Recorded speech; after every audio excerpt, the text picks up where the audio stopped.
今日有幸咧，又揾到一間大裝修嘅自建獨立別墅，可以睇到呢個外觀咧都比較時尚嘅，即係現代 feel 個感覺啦。大玻璃、白色嘅牆體嘅，咁呢個位置咧，咁我哋通常翻屋企就係呢個位置啦，電動閘門嚟嘅，按下咧就可以收翻去噶啦。咁我門口呢個位置咧都係可以泊車嘅。咁我哋從呢度位置入去睇下我哋呢間別墅裏面嘅情況。第一咧，佢係有一個 U 型嘅感覺嘅花園啦。呢邊屬於宅花園種花種菜隨你自己安排。咁依家咧業主咧係做一啲錦鯉池嘅，養咗啲錦鯉喺度。呢個整體嘅花園咧係比較闊綽嘅。第時睇翻你自己嘅需求啦，點樣去用佢 ？OK， 一方小院，一壺清茶，整個別墅區咧充滿咗人間煙火。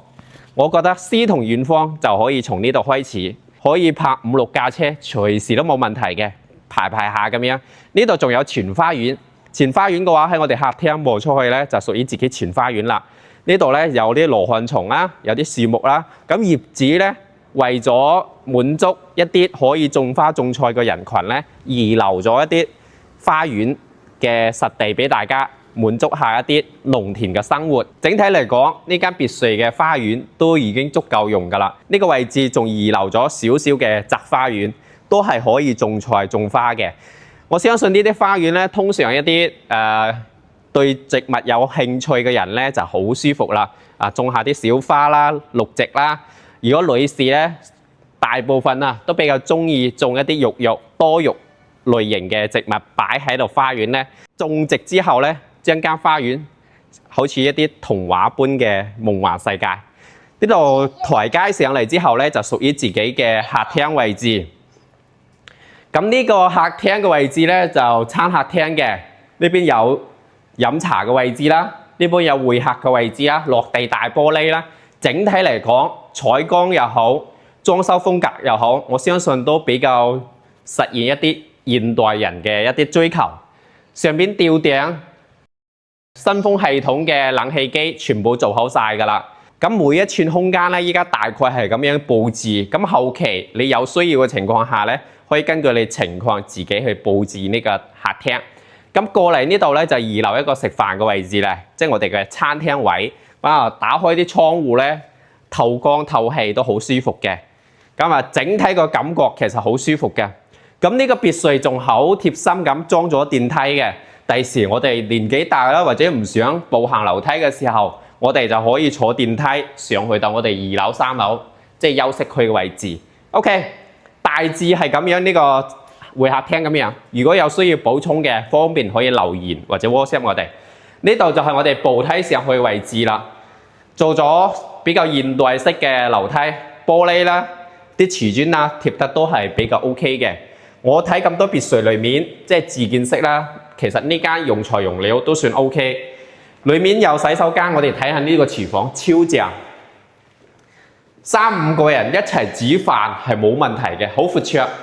櫃啦、電器啊，咁全部安排好晒啦。有落地大玻璃，推開窗戶咧就達到一個透風嘅效果啦。呢度咧仲預留咗一個後門嘅，即係喺呢度位置咧，你可以出去自己嘅宅花園嘅位置。你打開呢道門咧，就可以達到一個對流嘅效果。我相信咁大嘅廚房，真係可以做到好多嘢嘅，有晒瓷櫃，呢度一整排嘅櫃，仲有雙門大冰箱。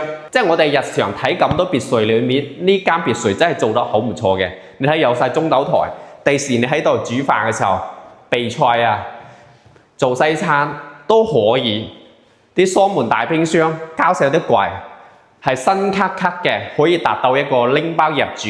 相對嚟講，呢間別墅咧就係比較簡單啲嘅拎包入住嘅一間別墅。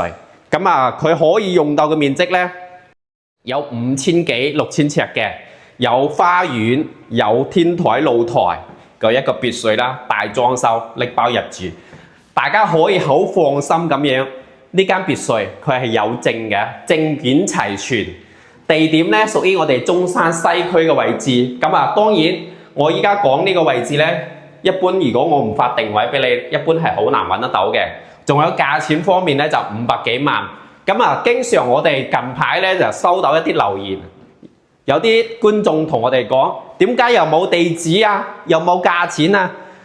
點解係咁樣呢？因為呢啲自建式嘅別墅呢，就算我講咗，你都唔知道喺邊度，唔識得佢喺邊度。所以我哋大概同你講就係中山西區，咁啊位置係衣食住行都方便嘅位置。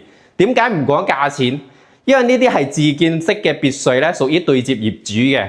如果我哋同業主反饋下依家當下嘅市場點啊，依家呢個價錢咧可能比較難賣，都會有所調整，係咪？所以我哋通常唔喺視頻嗰度講幾多價錢，大概同你哋講500幾萬。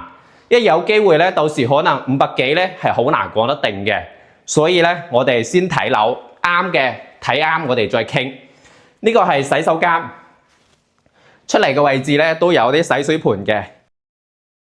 呢間房嘅話可以作為一個女士啦或者小朋友嘅一間房。上面啲櫃啊全部做好晒㗎啦，即係我哋日常放啲衣櫃嗰啲位置，又有落地窗，有空調、窗簾，全部做好晒嘅，真係拎包入住。第時自己稍微佈置下就得啦。過嚟咧，呢個電梯出嚟，相當於一個會客廳嘅位置。第時擺設嗰方面咧，就睇翻自己嘅興趣啦。即見即所得嘅空調啊、沙發啊，都可以打包埋都 OK。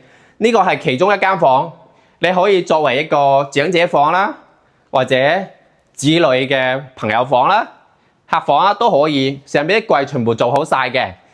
咁啊，整體好新淨。出邊仲有個露台，呢個露台咧，當晚黑或者睇日出日落嘅時候，我哋可以擔個台仔、擔個凳出嚟陽台嗰度欣賞日出日落，吹下啲風，微風縷縷嘅感覺。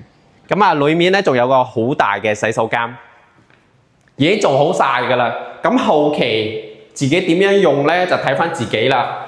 呢度咧點解唔裝嗰個推拉門咧？即係嗰個透明嘅分離個推拉門咧？因為每個人追求嘅嘢唔一樣，所以呢個位置咧業主係唔裝嗰個乾濕分離嘅推拉門。第時俾到我哋新業主自己去設計。鏡櫃、洗手盤有齊晒。咁啊，呢間客房我哋基本上睇完啦。咁2樓咧主要係做2間房同埋一個會客廳嘅，大致係咁樣啦。咁我哋睇下3樓。3樓嘅位置我哋步行上去。呢個位置屬於我哋中山西區，衣食住行係好方便嘅。有3甲級嘅醫院，中醫院係喺廣東範圍內都好出名嘅3甲醫院嚟嘅。時代美臣係一個港人社區，已經發展咗好多年㗎啦。佢有粵港巴士可以直接返到香港嘅，即係我哋講嘅日常嗰個直通巴士，叫永利巴士直接返到香港嘅。咁啊，除咗呢啲咁嘅交通方式咧，我哋一啲朋友可以自己揸車過嚟，走深圳灣又得，走港珠澳大橋又冇問題。咁啊，除咗呢啲咧，我哋亦可以坐高鐵中山北站過去幾分鐘㗎咋。坐個中山北站上到北京、上海，過深圳返香港都 OK 嘅。因為我哋依家喺冇開燈嘅情況下，其實光線咧都好充足嘅，四面採光。例牌啦，呢度都係洗手間嚟嘅，上面做好晒㗎啦。呢間房咧就冇擺床嘅，第時睇返自己嘅興趣啦。預留咗嗰間房俾大家嘅，有窗戶咁拉開咧，採光 OK 㗎啦。上邊櫃啊，全部做好晒，有埋晒啲空調嘅。OK， 咁啊睇完呢間房，我哋睇另外一個位置。呢間房咧係做一個書房或者客房、小朋友房都可以，我哋稍微睇下。佢一樣咧有落地玻璃嘅大窗戶嘅。最後我哋睇呢間咧就屬於我哋自己瞓嘅主人房，比較大啊。首先睇好呢個位置咧，就係一個好似類似書房辦公嘅一個區域啦。出到嚟咧有一個比較長嘅露台，加埋咧接近8米長嘅，咁就露台睇出去嘅景觀咧都比較 OK， 亦可以望得到我哋自己花園嘅位置。可以睇下呢個主人房嘅洗手間。呢個洗手間嘅位置咧就做咗浴缸、智能馬桶、洗手盤、鏡櫃，呢啲全部做好晒嘅。第時你打開嘅情況下咧，仲可以吹冷氣嘅。OK， 我哋呢個位置就係主人房嘅衣櫃位置啦，可以擺啲衣服嘅，呢邊都可以。整體個空間咧都算 OK 噶啦，因為如果唔需要嘅話，第時 book 咗呢個櫃就可以好闊綽嘅一個空間。咁啊，對呢種自建式嘅獨立別墅有興趣嘅朋友，不妨安排睇下。因為目前咁多套裏面，呢間係有現代式嘅裝修咧，都係有現代輕奢風嘅感覺。我哋3樓咧就睇完啦，上去睇下4樓嗰個位置咧，真係好靚仔嘅。特別有啲朋友嗰個位置咧真係好靚仔嘅，特別有啲朋友過嚟飲茶傾偈唱 K， 哇，真係好舒服。仲有一個大露台，甚至你可以喺呢一層做 BBQ， 即係燒烤，同朋友喺度燒下烤，欣賞下日出日落。我覺得呢個人間咧真係好值得擁有一切美好。好闊綽嘅大客廳，可以裝得落你好多嘢，你可以做溪房、健身、乒乓球都可以，因為呢個空間隨你發揮嘅。呢邊咧都係有落地大玻璃嘅，即係採光足夠嘅，拉開窗簾就得㗎啦。咁呢邊咧可以欣賞下，仲誇張，因為你如果喺度飲茶或者做咩嘅話，望出去咧就係我哋自己露台。如果中意種花嘅，中意種綠植嘅，我哋喺嗰啲花園嘅玻璃邊邊種滿晒啲花花草草，或者掛滿晒啲玉玉咧，真係童話般嘅世界，可以欣賞下，真係好靚。咁啊，我哋呢間別墅咧，整體咧係做咗透明式嘅護欄，咁啊透光更加簡約啲。咁啊，整體個都比較闊。呢個露台咧，點都有成80-90平方嘅，你可以用嘅空間真係好多。咁我哋可以睇下隔離鄰居嗰啲地方啦。咁咧都喺樓頂種下啲菜啊，種下啲花啊，都好闊綽嘅。咁我哋睇右手邊。呢個位置咧就係時代美神嘅2期，已經好多香港人喺度定居㗎啦。咁呢度係1期，咁落去咧就有我哋永利嘅粵港巴士可以直達返香港嘅，係咪好方便？周邊嗰啲衣食住行好齊全嘅，充滿咗人間煙火氣息嘅一個獨立別墅嘅位置啊！呢個位置咧出則繁華，入則寧靜，可以享受到自建式嘅獨立別墅。咁你咧又唔使憂愁嗰個物業管理費。呢度咧每個月都慳咗唔少，類似呢種獨立別墅咧，如果係物業管理費啊，點都要千幾蚊一個月嘅。但係呢度已經可以節省出嚟飲個茶。咁我哋啱先講到飲茶，咁隔離咧我哋有歡樂日，過去咧有豆花園可以飲個酒茶仔，幾廿蚊就可以飲到酒茶啦，好平，10零蚊一份。當然具體要睇你點咩菜式。咁啊喺呢個位置去到我哋三冇超市啦，即係我哋香港朋友最中意嘅三冇超市。過去大概係8到10分鐘就可以啦。三冇會員店入邊乜都有得賣。咁啊再遠少少咧，我哋去金英啦，或者去我哋興中廣場啦，即係步行街、孫文街呢啲地方咧，呢度過去都係10零分鐘就可以享受得到啦。咁啊，整體呢個別墅我哋就唔過多介紹啦。需要地址、需要價錢嘅朋友可以留言 WhatsApp 俾我哋，因為呢間別墅咧大裝修拎包入住嘅，即見即所得，有電梯，地面咧加埋呢層嘅話有4層，有一個 U 型大花園，你可以泊車種花種菜都 OK。呢一間別墅咧，只不過係我哋依家現成嘅其中一間別墅嚟嘅，我哋會有好多各種類型嘅別墅。我哋會持續輸出一啲別墅嘅影片俾到大家參考。對我哋呢個頻道有興趣嘅朋友，方便點翻個 like 關注下我哋，唔該晒大家。